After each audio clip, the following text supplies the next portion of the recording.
Howdy. So, if you could only get one book on outdoor skills, Outdoor Survival Skills by Larry Olsen would probably be the one to get. It has sections on pretty much everything, and it approaches everything from a primitive standpoint using Stone Age technology. It has sections on plants, fire making, more fire making,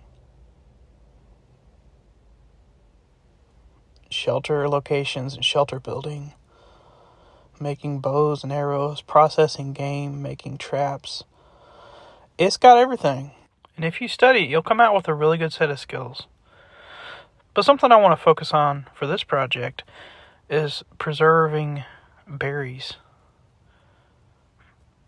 And you can see here, it describes how to do it. It says roots and berries can be dried for future use. The roots are cooked and mashed into small flat cakes and then dried on flat rocks until hard. And I've already actually done that with my chemist bulbs from my last video. Berries must be partially dried first and then ground into cakes by being pounded with a mortar. However, these dried cakes must be broken or ground up before adding to soups or stews. So I've got 2 batches of berries spread out on flat stones. The ones on my left are whole. I'm going to attempt to dry them whole. The ones on my right, I've smashed together and spread them out in patties on the rocks. As you can see, I harvested my blueberries from the local grocery store, but the process should still be the same. Now I'm going to take and transfer the whole blueberries to the 3rd stone on my far left now, and then make another patty and spread it out on the middle flat stone. Now I should say these stones are clean. I actually took them in my house and washed them off, which I understand I wouldn't be able to do in the woods, but I've used these in the past in a pit oven in my yard, so the black stains on them are charcoal that's made its way into the grains of the stone. But anyway, let's go ahead and give it a wipe off and smash it between your fingers. And here's the part where you gotta just accept the fact that you're gonna get your hands dirty.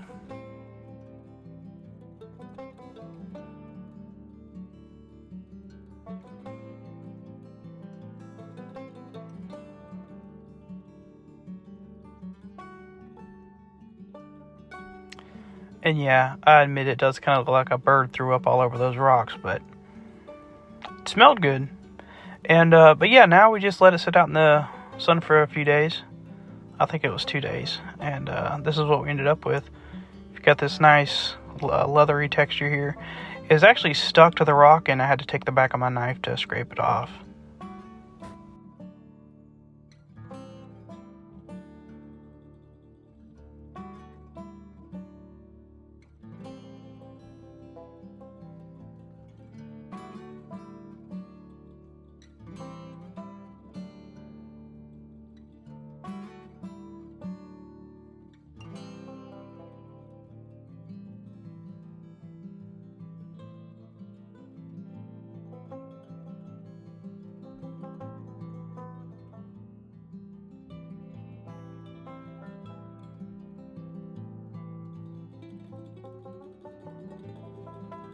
But eventually, we got it all off. The second piece just peeled off in one big sheet, which I think is what you're hoping for with the final product. But at this point, it kind of feels more like the fruit leather you get in the store, where it's still kind of sticky and gooey. It doesn't taste bad either. It just tastes like blueberries. Anyway, pick a couple pieces of grass out of there. Don't see any bugs in it. Didn't see any bugs in it the whole time it was out there. But anyway, after that, just go ahead and mash it up in my grinding stone I was mentioning earlier. And I was really surprised to see how much moisture was still in the berries. As you can see, it's pretty sticky and gooey. And my hands are getting wet. You can see the berries are sticking to the grinding stone. But after a little grinding, it started taking shape, and is able to mash it into a smaller cake. And it's a lot smaller than what I started off with. It really isn't taking up that much space now, considering that it was, two of those big rocks were covered in berries. Which, by the way, the whole berries, they had not dried out very well. So I donated them to the birds. But anyway, after that was done, I sat it on my patio because that was the only part of my yard that still had sun. And after 2 more days, I was left with this really leathery substance. It feels a lot more like actual leather than the fruit leather you get in the store. And it's really thin. And once again, I didn't see any bugs. So here it is. Let's give it a taste test. It's a little chewy. It's hard. It was actually kind of crunchy in places.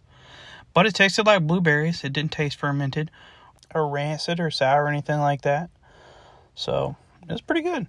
Now, living in town, I don't have a cool primitive shelter or anything that I can stash this in to see how it weathers. But what I can do is not put it in a plastic bag and just wrap it up in a paper towel and set it in a basket and keep it in a cool, dry place. This cabinet's going to have to do. Just don't tell my wife. I'll leave it here for a month or so and then come back and try it later. Appreciate you watching. Have a good one.